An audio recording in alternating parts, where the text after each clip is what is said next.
小小然漫步其中，浪滔滔然人手汹说沧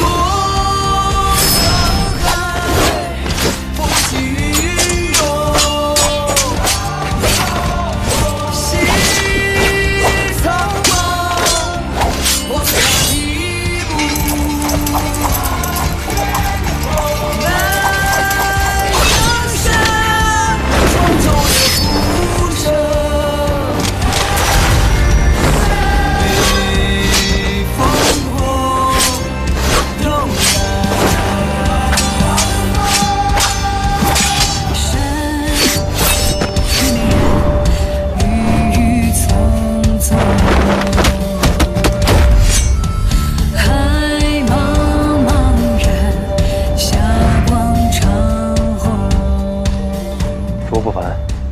江湖很广吧？既叫江湖，定风雨飘零，五味杂陈。没想到庙堂很冷吧？是啊，继承庙堂势必人情淡漠，物以为艰。再来吧。好。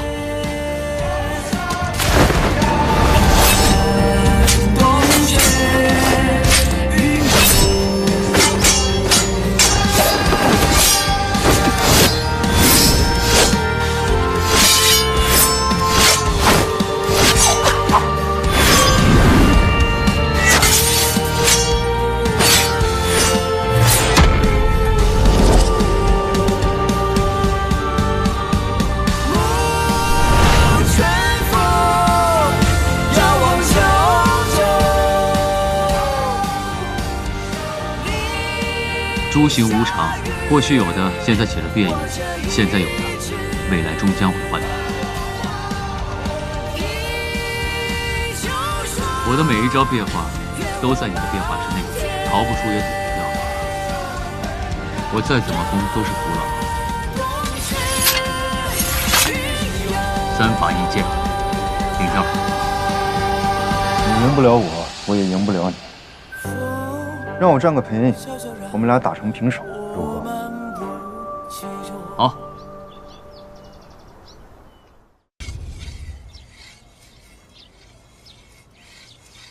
卓兄这柄剑用了好久了吧？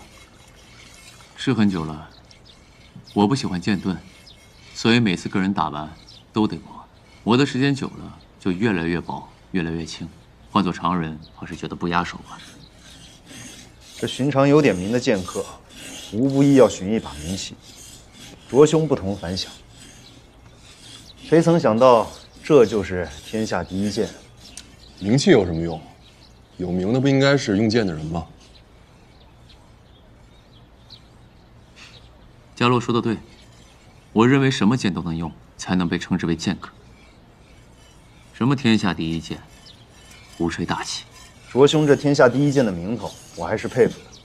再说了，今日遏制你的，并不是我，而是菩提院千百年的传承。我只是窥得其中一二罢。若你通达了三法印剑，我信你所说，割我如草芥。但我想，等你练完了全套剑法，与我再战一次。期待与卓兄再次切磋。一言为定。咱们来尝尝这个，来，伽罗。谢谢。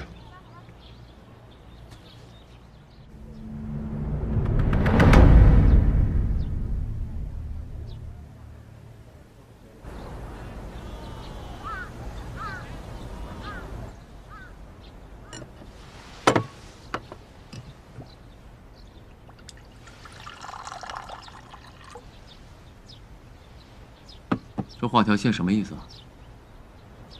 卓兄再好好想想，能想起什么来？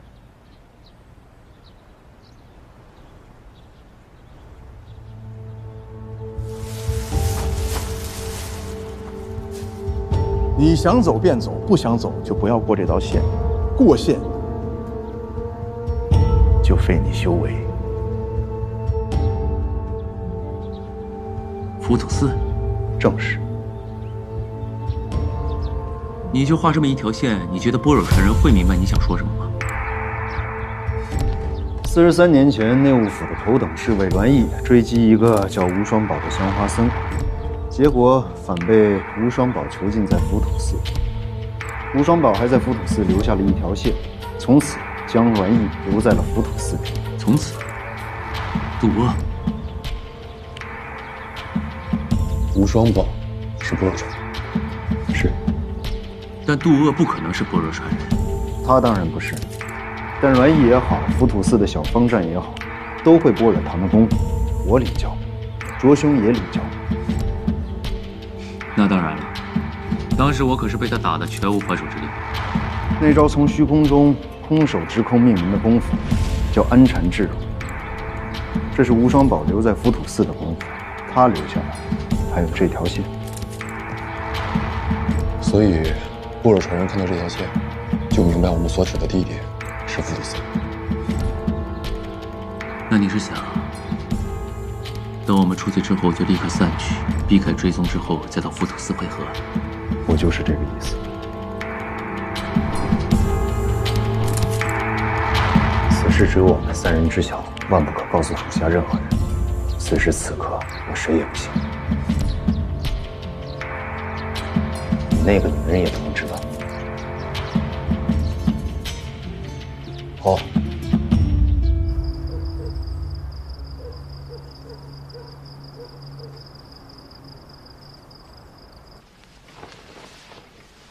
般若传人还会来吗？急什么？不管他来不来，都快有结果了，稍安勿躁。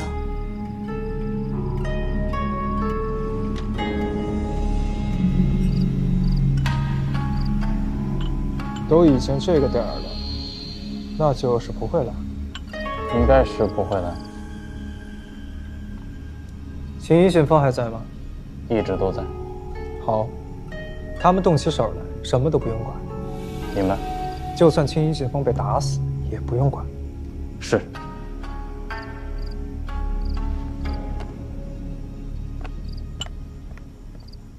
这初6就快要过去了。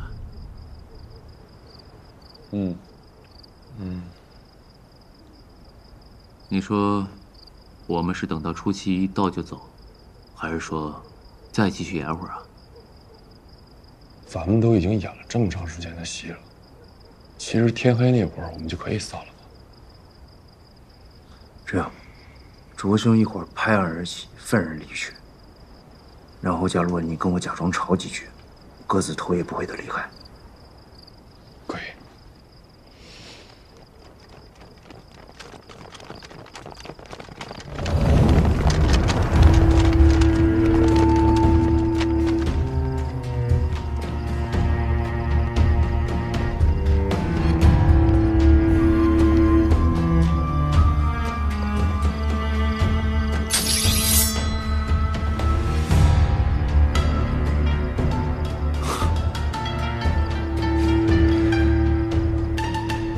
我倒是没想到他们会以这种方式出场啊！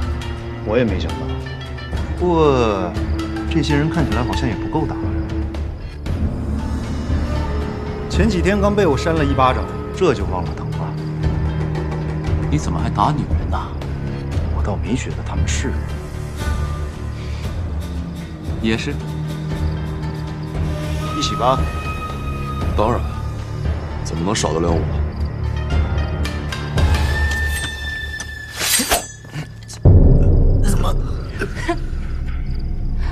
中毒了而已，其实说毒也不太合适，是药，合成药，比你们中国那些蒙汗药啊、砒霜什么的都要有效。这种药在进入人体后，大概3个小时开始发作，会延缓血液循环，同时麻痹心脏，导致头晕、恶心和视线模糊。哎，说简单点，就是你们没有办法施展你们的绝世武功。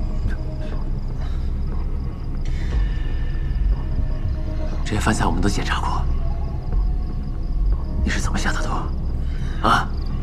一个厉害的捕头，一个内衙的神探，还有一个精通制毒的掌门，对你们3个下毒，的确没有那么容易。出来吧。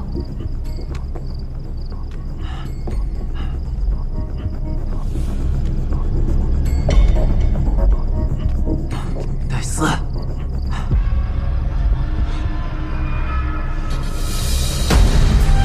怎么？来，拿张这个，行了，我谢了。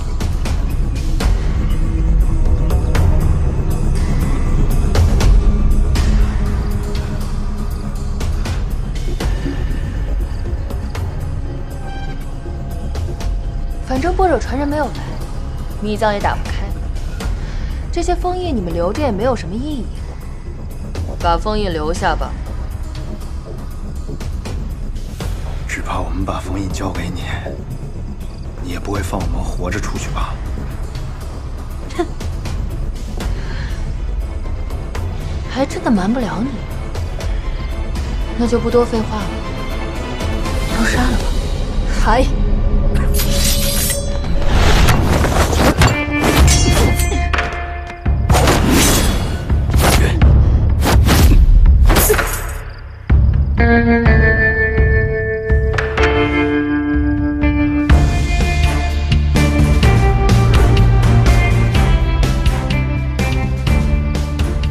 后面走，有车在那边接你。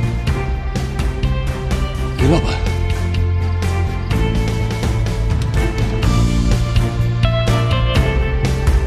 他用的是般若堂的功夫。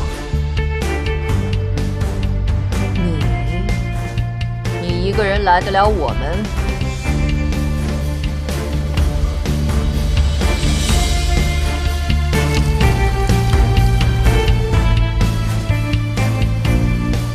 以此为限，过线我杀你。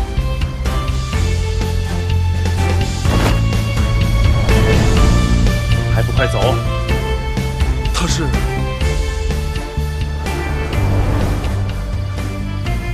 是般若传人。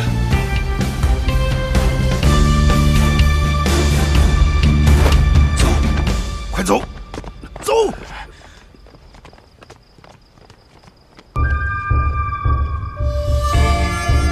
杀了他，一个都别放过！上！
过线，我杀谁！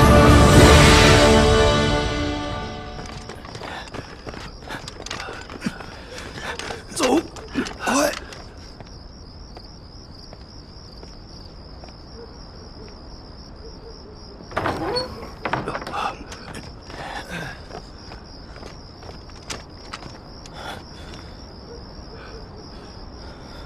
先上车再说，快，走。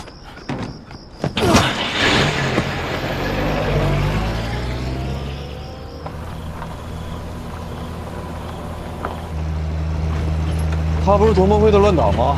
乱党也可以弃暗投明，为我做事。那他为什么穿着北洋的衣服？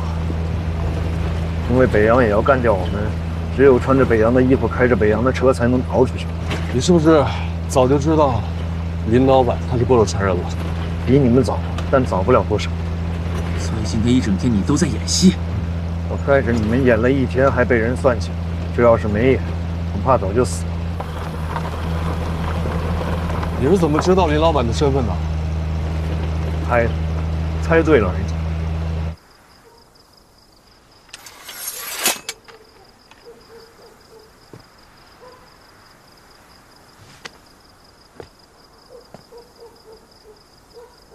林浩涵，这段日子你也算帮了我不少。我不想看你死在泽色居，你走吧。若是我能凑齐封印，找到宝藏，你的那一份我少不了。穆青兄，怎么说到死这么严重啊？就这么严重。穆青兄，那你一定不能死啊！我查到40多年前波尔传人叫无双宝，当年他逃离内务府的追踪后就消失了。我猜他是东渡而去。菩提院首座的遗志是将宝藏交给革命党，我想波尔传人多半也是如此。40多年的海外盘桓，他和他的传人或许早已是同盟会的人。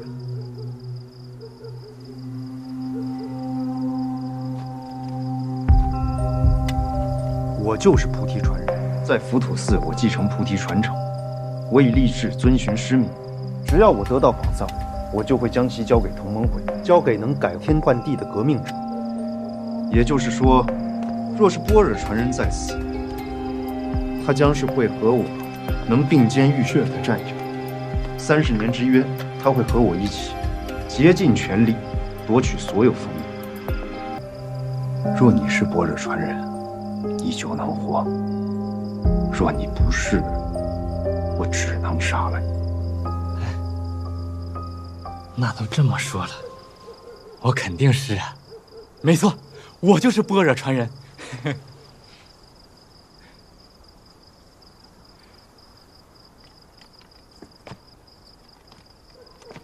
口说无凭。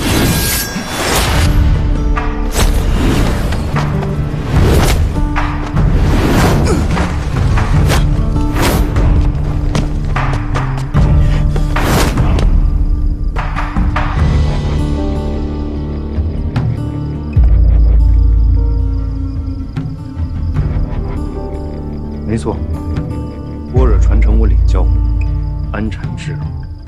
想学呀？我教你啊。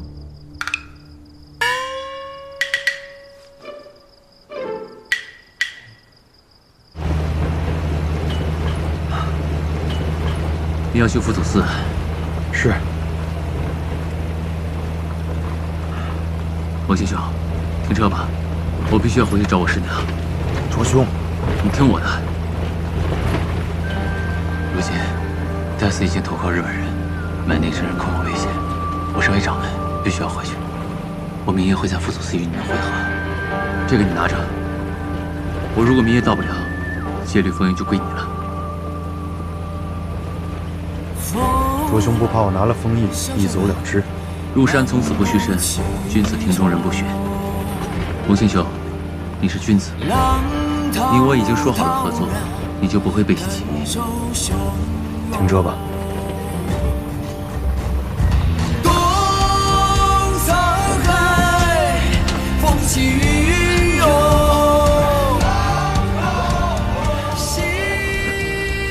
大事小事我还是能分得清的。净坛秘藏是大事，所以交给你了。门派之事，对于大事来说是小事，但对于我来说是大事，所以我自己解决。你们也不用为我这小事再生波折了。二位保重。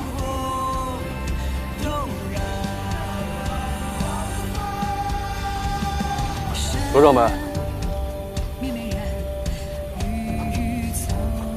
大姑命案还未了结，你的命要留着，我还得带着你去归案呢。王捕头，我若未死，明夜我们浮屠寺见。待我若未到，你就当我已经归案了吧。还有一人，我大师兄于焕杰，如果你愿意卖我个人情，放了他最好，为我荣天剑派再多留一人。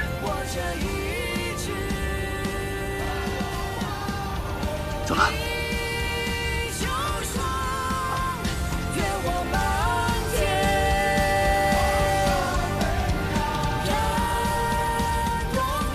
卖不了他的人情，法就是法，法网无情。不过你没回去找你那个女的，我倒是还挺意外的。我是要回去的。嗯。母亲大人，一直没来得及跟你说一句抱歉。如果我有达摩枫叶， 此事就该给你了。可惜，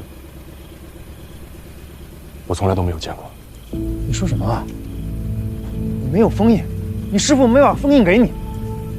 怕是我师父也不知道封印在何处。那你来福建干嘛？你没有封印，搅和什么30年之约啊？现在好了，博尔传人到了也没什么鸟用了，缺了达摩封印照样毫无希望。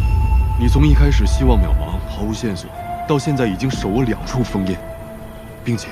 博尔传人已经现身，4之有3。木枪大人，我相信你，一定找得到宝藏。你信我有什么用啊？你才是达摩传人，我是最没用的那个传人。封印是什么，传承是什么，我一无所知。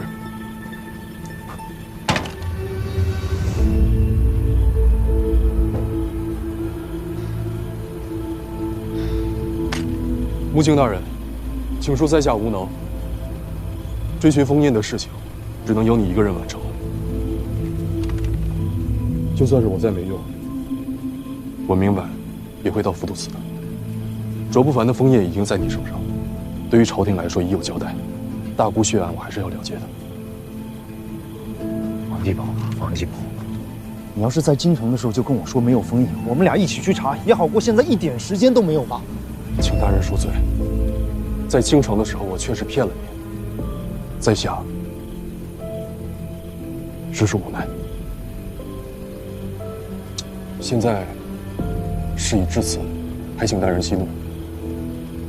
说不定等见到了林老板，能有一些新的线索。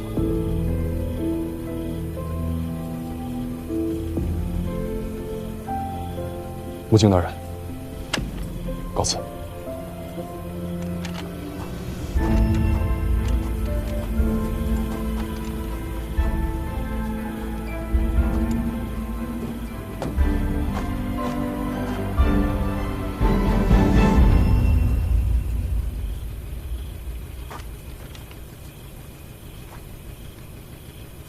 为什么要穿成这样？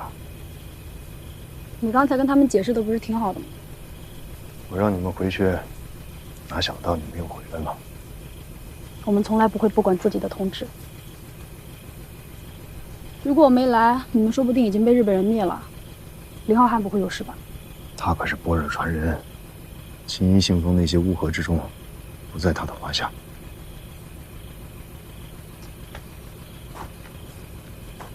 你们俩可骗我骗的真是精彩啊！我没有骗你，我也是到了黄记肉铺看到乌兰山之后，才知道你真的成了我们的同志。而林浩瀚真的是我的接头人，还是般若传人。我之前对他还那么粗暴。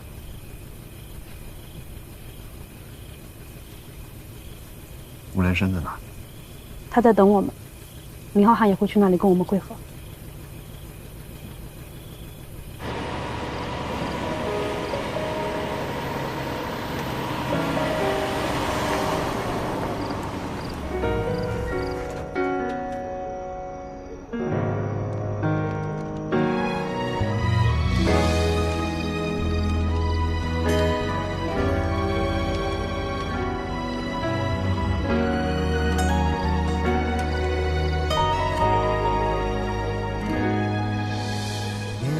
情深意，才敢提笔诉别离。悲情中暂寄于戈壁，回忆挪去你为妻，思乡时而再别离。回当初许你约定全都实行，未曾想舍身取义，更未曾想舍你，却是要用这此生换天地生平。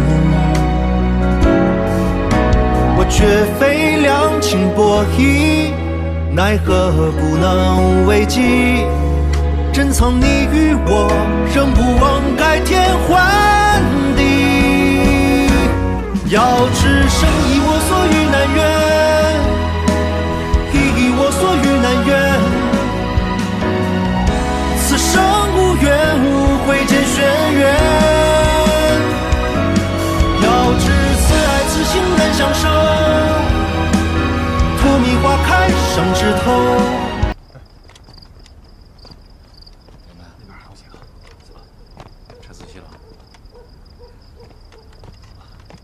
首长们，首长们，请问木京大人？放心吧，木星大人和王家洛都没事。发生什么事了？我们也不知道。我们回来之后，你们都不在了，一个人都没有，只剩下这一地死人。不过我查了，应该都是日本人那边的。对，他们领头的呢？没在里面。掌门，这怎么回事？死的都是日本人，我去看看师娘。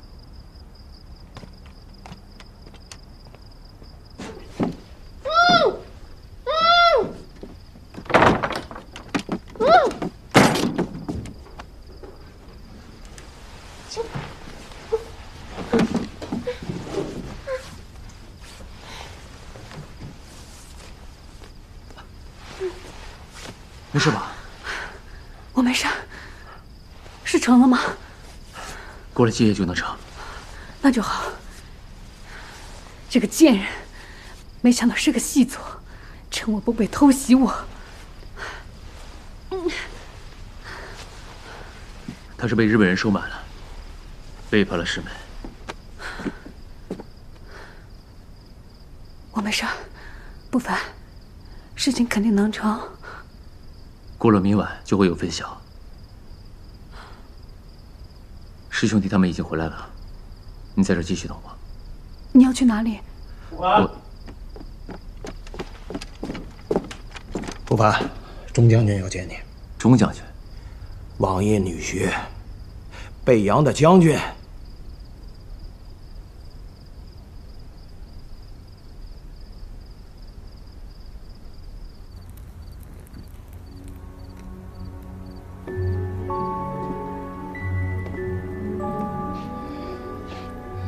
夫人就是应该出去了。你看这房间如此整齐，门窗也如此完好，不像是有入室劫人的痕迹啊。哎，佳璐啊，肯定不会出事的呀！啊，那嫂夫人就是应该肚子饿了，找吃的去了。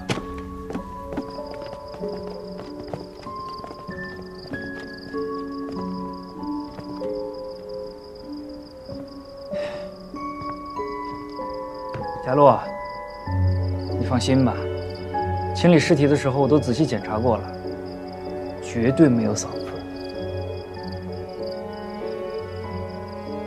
那京一信分会也生还的，就是那2个领头的日本人，没有女的，全是男的。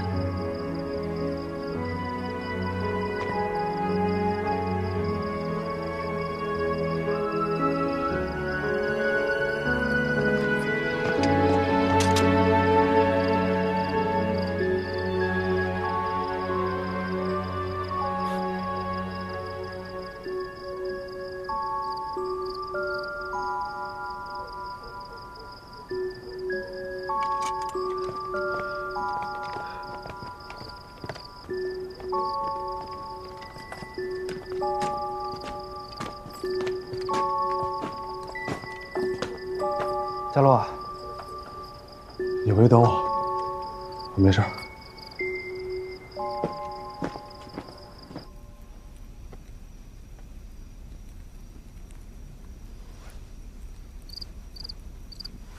都是小伤，没事。人你全部打跑了？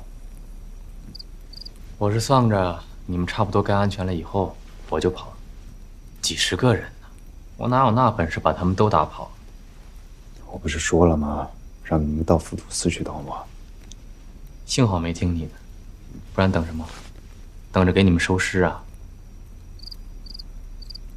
是他听到了钟海潮和青衣信封的密谈，说要把你们都解决了，所以才去接你们的。是乌兰山同志策划指挥的，北洋的衣服和车也是他提供的。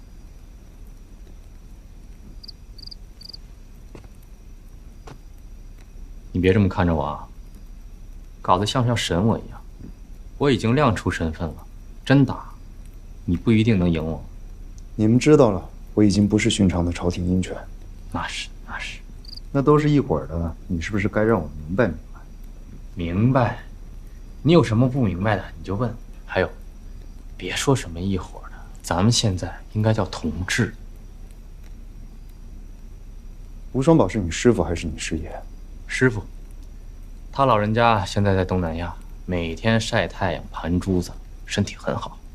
既然如此，那你应该比我们更清楚禁坛密藏，清楚4份封印，清楚30年之约。那是当然，你们只不过是盲人摸象，坐井观天，刻舟求剑。好，为什么你是第2个接头人？你真可以啊！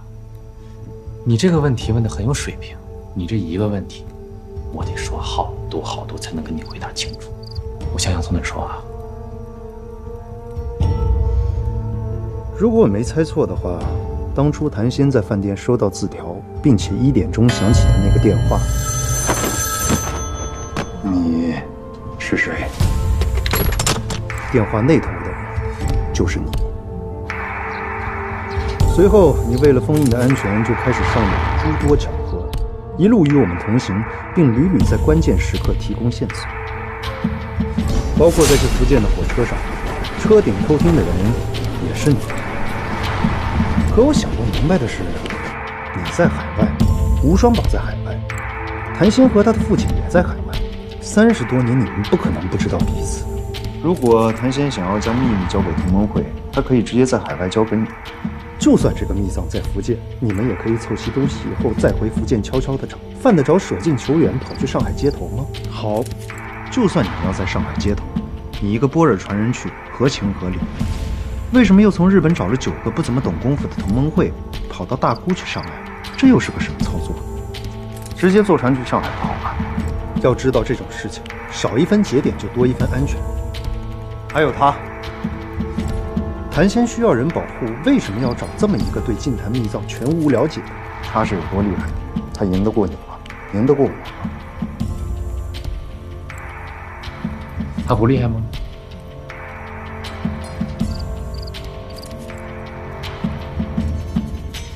是，他是很厉害。他厉害的地方就在于，他一无所知，也丝毫不会退缩和逃避，死都要往前走。林浩瀚，你们这一整个计划是个局吧？你真是选的最对的一个人。这个计划是由你师父程昱提出的。参与这个计划的人有很多，你师父、我师父，到渡厄大师，也就是栾毅，到谭仙父子，到江恨，再到我。但整个计划中最重要的人是你，门三刀。因为我是菩提传人，因为你是不寻常的菩提传人，你还是内衙第一神探。你师父和我师父都说过，辛亥年的30年之约必须成行，若不然，怕是净坛密藏就永无见天之日了。推动此事，首先就是要聚齐传人，你在狱中，就要让你先出来才行。文渊阁失窃是第一步，这一步就是诱导内务府放你出来查案。卓不凡是渡厄大师，也就是栾毅选的，选他是因为他的师伯莫坤。渡厄大师说了，如果卓不凡能为我们所用，那最好；若不能，他便超度了卓不凡。选完了卓不凡以后，江汉暗中推动，让他进入了齐亲王的视野，成为齐亲王的佣兵。他的第一站就是大沽。所以这第一批接头人的信息是你们给齐亲王。这9个人的作用，就是引出大魔传人。没人料到荣天令会直接杀了这9人，但也是因为这9人命案，穆青兄锁定了卓不凡，大魔传人也卷入其中。卓不凡说的没错，每个人都在剧中。那你在上海看到我，为什么不告诉我你的身份？告诉你也没用啊，那时菩提封印还没拿到呢。你演的可真像。我演的要是不像，你不就爆了吗？那这些年，你一直买卖东西，也都是你身份的掩护吧？是啊，不过这个掩护还真挺赚钱的。当然，少不了格格您这位大客户的鼎力支持。过去我不知道咱们是同志，以后你要再消费，肯定有折扣。别笑啊，真打折。算了吧你，让你赚钱，我还挺乐意的。不是我一个人啊，南阳那边进货选货大部分都是师傅在搞，他才是大老板，我就是个跑腿的。恐怕不只是跑腿吧，还得到处打听线索。那是，都没耽误嘛。天才！既然菩提封印就在浮屠寺，渡恶也是局中人，为什么要绕这么大一个圈子？菩提封印不在浮屠寺中？不对，封印在哪儿你们都能拿到，需要这么大费周章，只能说明封印在你们无法拿到的地方。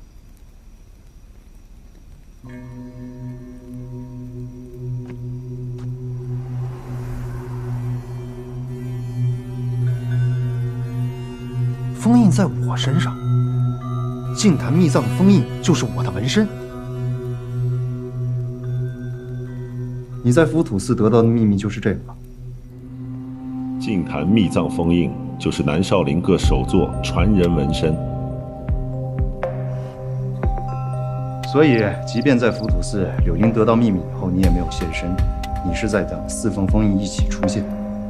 不然呢？我指望你去卓不凡手里把封印抢过来。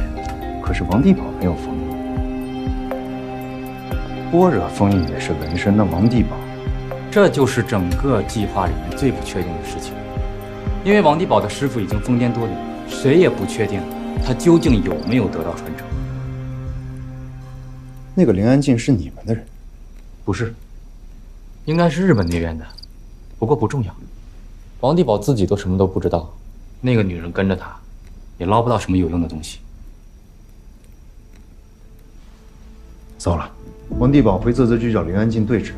如你所说，林安静不是你们的人，多半是日本方的人。此时青衣信封还有野上寒都在啧啧居，万一王地宝查出什么来，恐怕会出事的。他为什么会找林安静对峙？因为我跟他说过，我怀疑他那个女人。走，回啧啧居找他去。别待在这儿了，先回去吧。你凭什么让我回去？今日要不是你将中海朝和青衣信封的事情告诉他们，恐怕我们都已经死在啧啧居了。情报才是最重要的。回去了反而能帮我们更多，在这儿你帮不上什么了。那我跟你们一起去。你先送温岚生回去，然后回到这儿等我们，等我们带王地宝回来。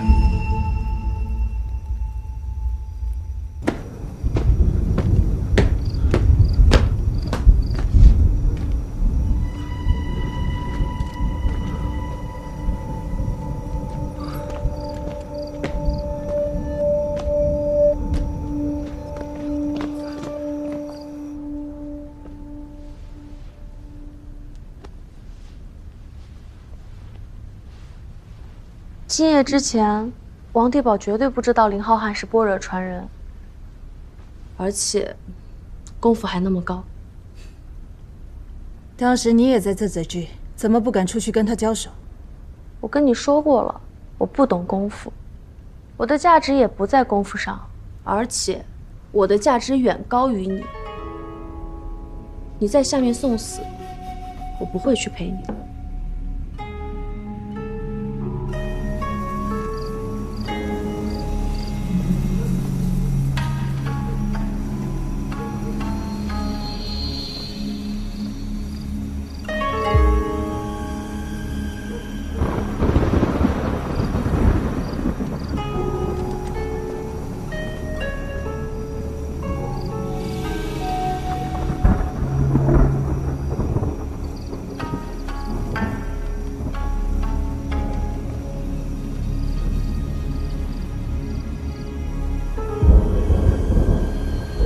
我记得您曾经跟我说过，和钟海潮达成了协议，今晚围剿啧居。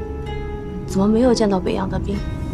门三刀是内务府，王地堡是衙门，钟海潮没法直接拿北洋的枪对着他们。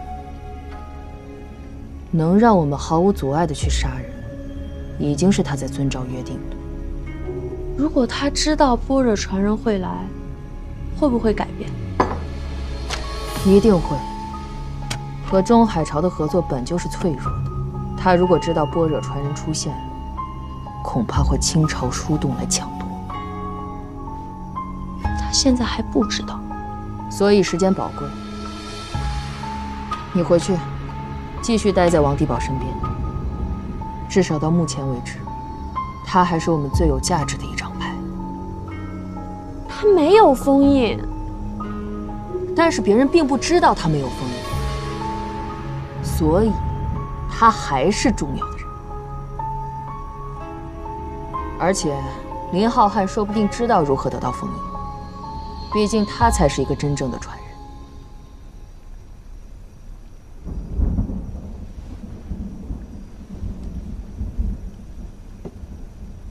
明白了。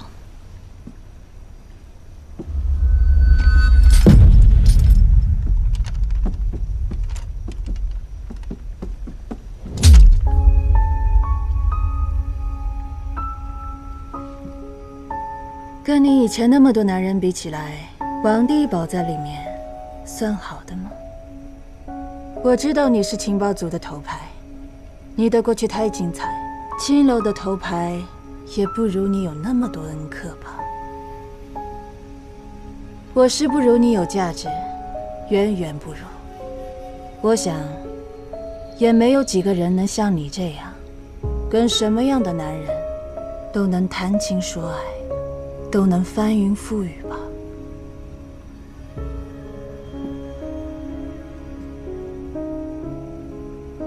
你很想死吗？我很想你去死。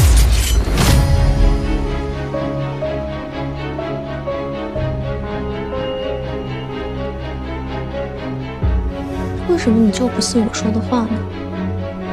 你只是一个有名字的人，是我为什么？你记住，我没有名字，下次再敢挑衅我，一定是死。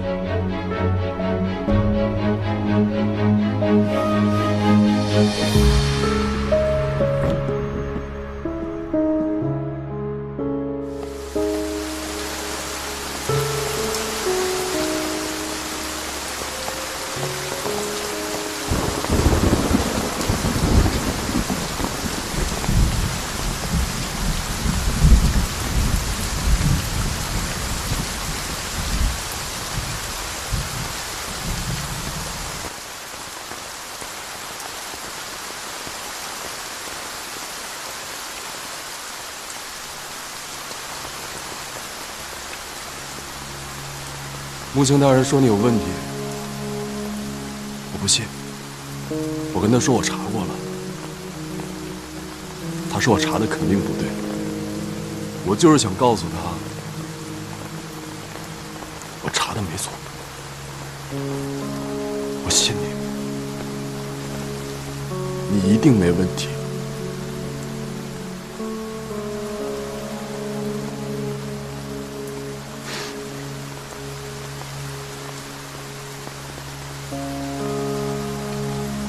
刚到县衙的时候，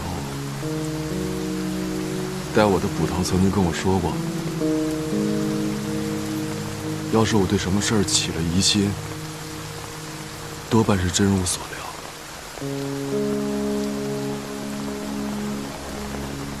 我一直记着这句话，却偏偏在你这儿，我起了几次疑心，却还是信了。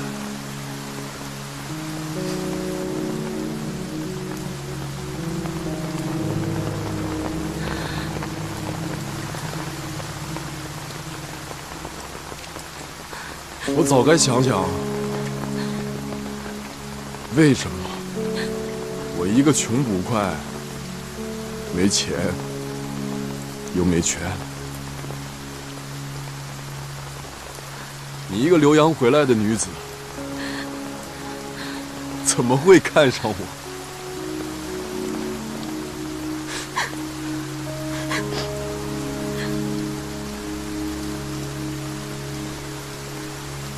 连静啊，连静！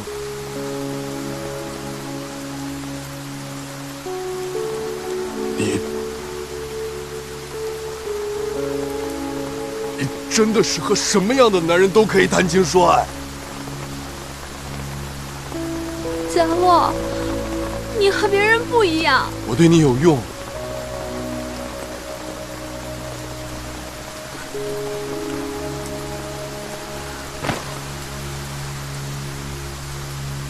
这条路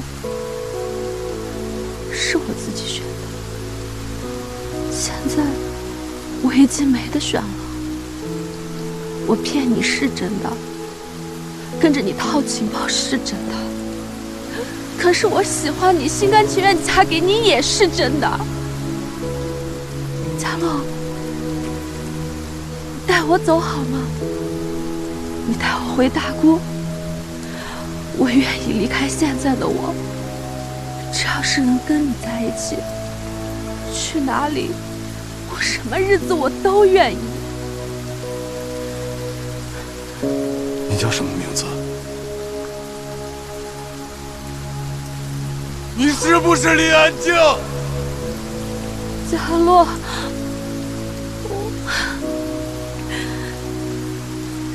你还让我怎么信你？我是朝廷不怪，至死都需维系朝廷安危。你与外敌为盟，觊觎朝廷宝藏，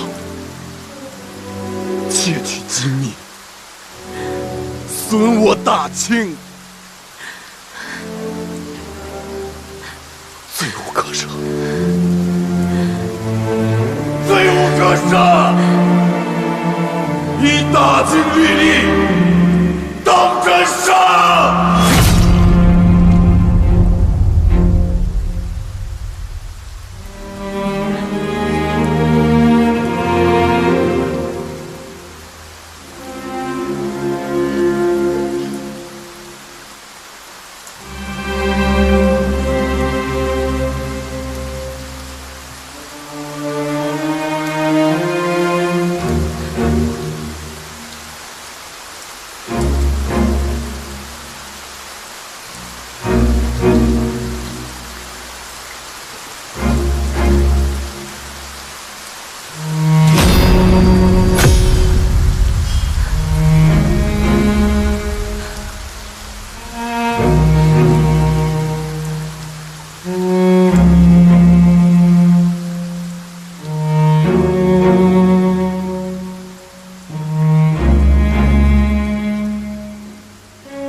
谁死，又为朝廷生出太平。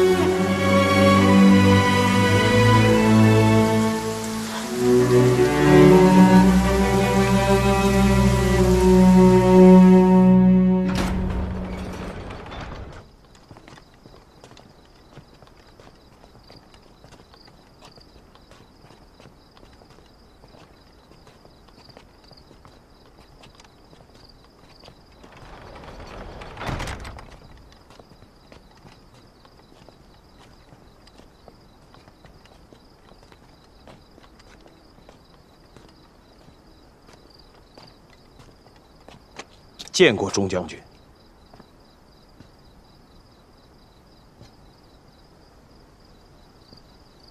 钟将军，卓不凡，是。一无所获。将军既然等到此刻，也应该知道波尔传人并没有出现。那不还是一无所获吗？若只看结果，的确如此。行吧，我知道你也尽力了，我不怪你。不过，你也不要再想拿什么赏赐了。把封印还给我吧。封印此刻并没有带在身上。这么重要的东西，你居然就放在客栈？约翰杰，将军，一会儿去把封印取回来给我。遵命。那将军，是不是没什么事要我做的？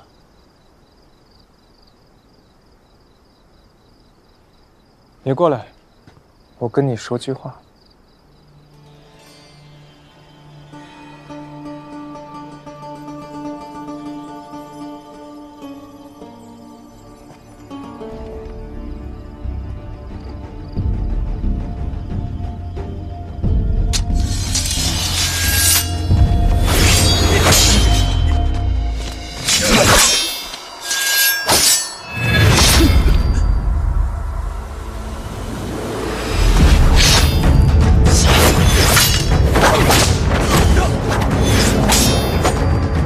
将军小心！不凡，走，走。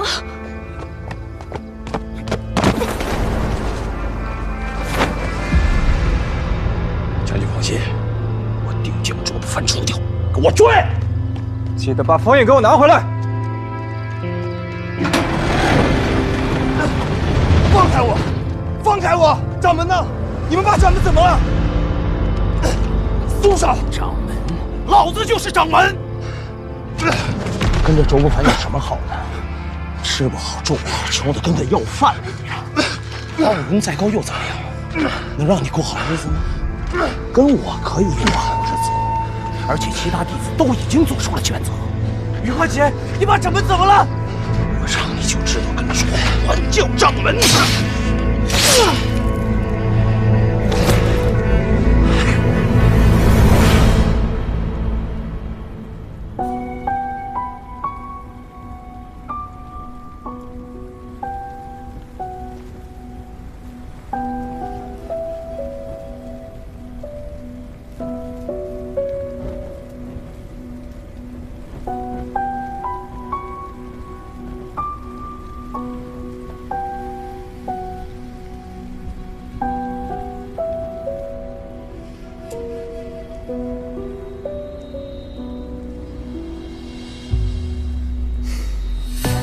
我家的钥匙。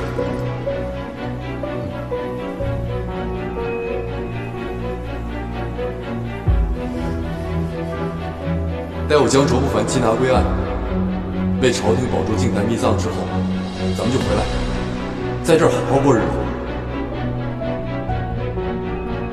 你要想吃什么菜，我就给你在院子里种；你要是想吃肉呢，我就给你养猪、养鸡、养鸭。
存亲大人不在了。母亲啊，从此刻起，你要听从我的调遣了。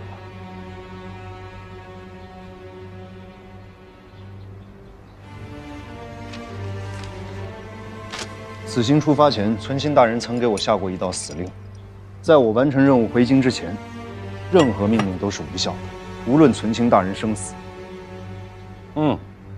不错，是存亲的性子，他确实会下这么一道死令。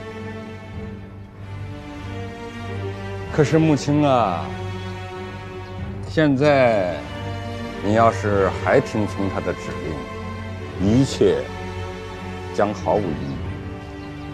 容朕理久。征时议乾坤，今日是初七，5月初7，芒种马上就要到了，只剩4天了。王爷不应该在京城忙着起事吗？怎么，这乾坤不易了？起事要的是事，不是时。早几天晚几天不重要，着急的是大清，我不急。母亲啊，从现在起，你为我效力，我肯定比存清要给你的多。他是个什么呀？他能给你什么呀？你先接了存清内大臣的位子，之前治罪的时候降为的镶蓝旗，直接抬入整黄旗。半年之内，我再提你一品大员。一品很关键的，一品大员，你就跟乌兰山门当户对了。自12年前，我就接纳了你这个女婿。你是刚硬的人，不是没有眼界的人。你知不知道，存清临死前一直为自己能以朝廷最体面的方式了结而感到骄傲。我告诉他一句话，他彻底的坍塌崩溃了。我告诉了一个他不为所知的事实。载沣跟我说呀，立宪太慢太难，阻碍重叠，还说载期啊，斩乱麻须锋刃，乱世须枭雄守笔。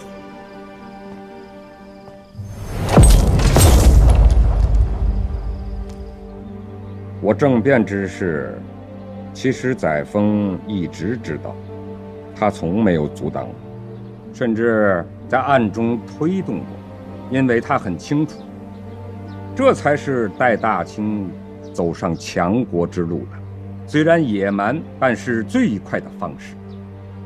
甚至他希望我尽早的能完成这件大事。我要用你，是因为你有才；我要接纳你为婿，是因为你有厚德。我给你承诺，不是为了收买你，你还没有什么值得我收买的。母亲啊，一个新的王朝需要栋梁，你可为之。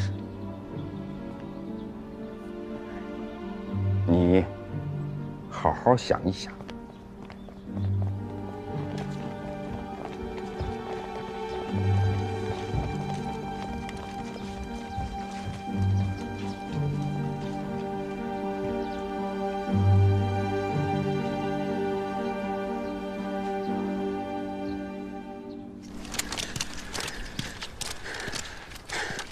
穿过这片林子，我们想办法雇辆车走。等一下，这样咱俩谁也走不了。你听我的，你自己走，别管我了。我先走，你怎么走？卓不凡，10几年的都是我跟着你，只有今天是我能带着你走的。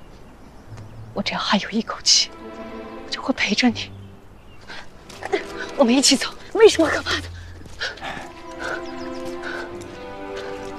我13岁到荣天，别人欺负我，是你一直护着我。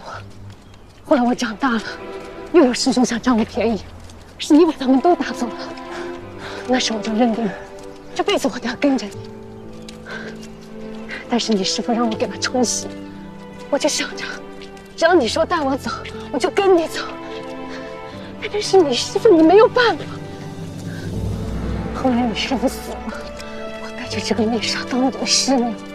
我知道我是个累赘，可是你从来没有抛下过我。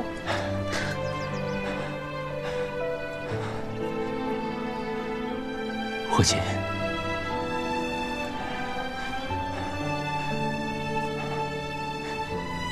我永远都不会丢下你。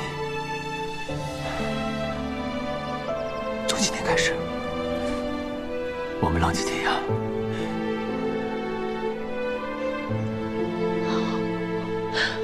我们一起浪迹天涯。等你伤好了，你还是天下第一剑客。没有余幻界那些人，没有荣天那些拖累，我们能活得很好。你撑住，你撑住，我们就快走出去了。周不凡，我等了你这么多年，你就算是为了我，你也给我撑住。